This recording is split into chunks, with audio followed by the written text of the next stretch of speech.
You're wanted. Patton? I hope he shows up. He disappeared pretty quick after we left Nettie.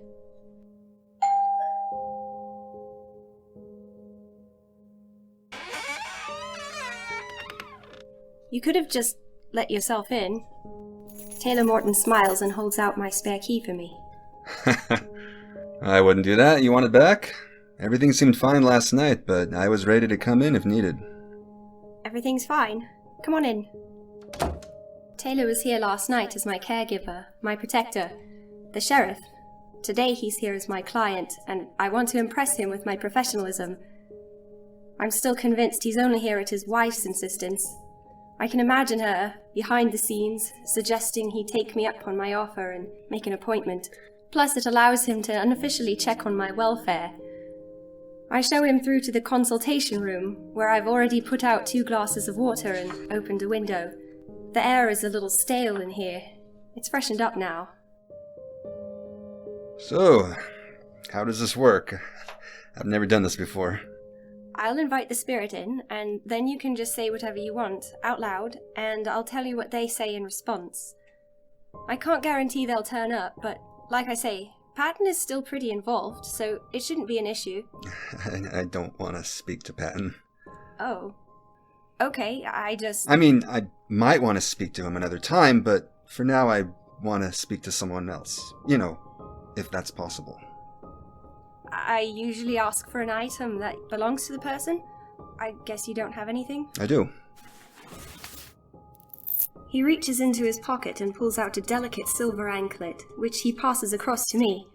I clasp it in my hands and close my eyes, a whirlwind of emotions hitting my senses as I focus only on the jewelry. Lola. Her face comes clearly into view in my mind. Her bee-stung lips, thick eyebrows, tousled hair, attitude. I open my eyes. You knew her? He shakes his head. I picked this up from the evidence container across town. My wife told me you'd need something. I have to warn you. I doubt this will work. Someone's already tried to reach her. We can try. He takes a long sip of water. Okay. Lola Auntie, if you can hear me, I have the new sheriff here. We'd like very much to speak with you. We wish you only well. If you can hear me, please make yourself known. We want to help you. Silence. I take a sip of water too, to give me something to do as we wait. Is it common for spirits not to tune in, or whatever you'd call it? Not for me, no. They usually respond. But it's their choice. It's a lovely house you have here. His eyes take in the room. I thought it last night, but it didn't seem the time to mention it. Thank you. For last night. I can't remember if I said it already. Only about 100 times. It's fine. And anyway, I owe you. My wife told me about your kindness, holding the baby so she could have a hot drink. She was pretty down before then, you know. Really? Yeah, this whole thing's been awful timing. Moving so soon after the babies arrived. We should have all moved at the same time, but I had a big case I needed to finish in the city, and by that point the movers had got all our furniture, the new people were ready to move into our house. It seemed like me staying behind on my own was the best thing, but I don't know. I was worried about Adele. It was then he noticed the concern in my eyes. Oh, nothing serious. She was just lonely. And she's given up a pretty big career to stay home. That's why I took the transfer. We can live on my wage here. So I was pretty psyched when I heard she'd made a friend. I really didn't do anything more than cuddle a cute baby for a while. Trust me, most people here would jump at the chance if they had it. Your wife won't have any shortage of people. Love on those babies. That's good. They say it takes a village to raise a child, so you must need a whole town to raise twins. I smile, but I don't want to lose the focus of the meeting. Lola, if you're out there, please know that this is a safe space for you. We're here wanting to speak to you. Please join us. I gather she wasn't this shy when alive? Something about his tone tells me he doesn't believe. He's here to check up on me without making it appear that way. I try not to be insulted. And then, in a manifestation so sudden and powerful, the window slams shut.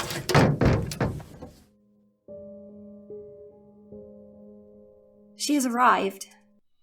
Sultry and shimmering. As powerful in death as she was alive. She remains by the window, glaring at me and Taylor,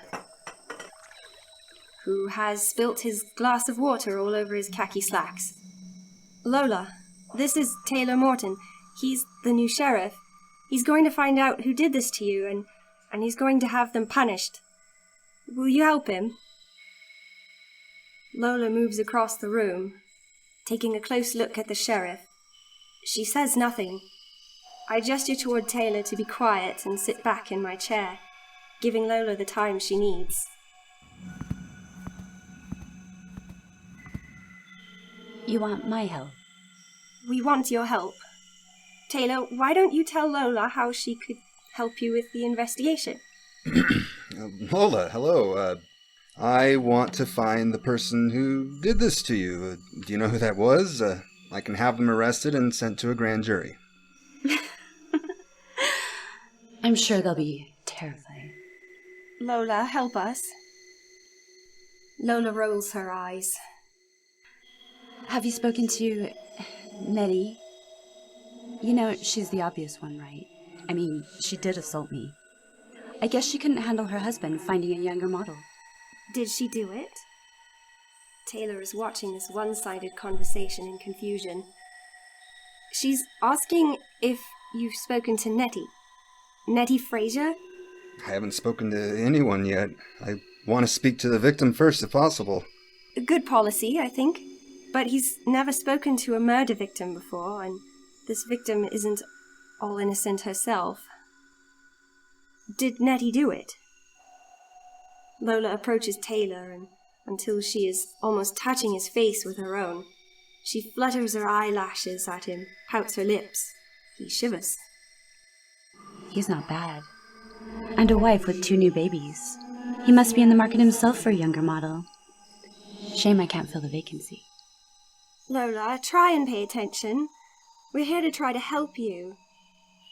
Oh, she's infuriating. Jeez, can't a spirit have a little fun now and then? You really should lighten up.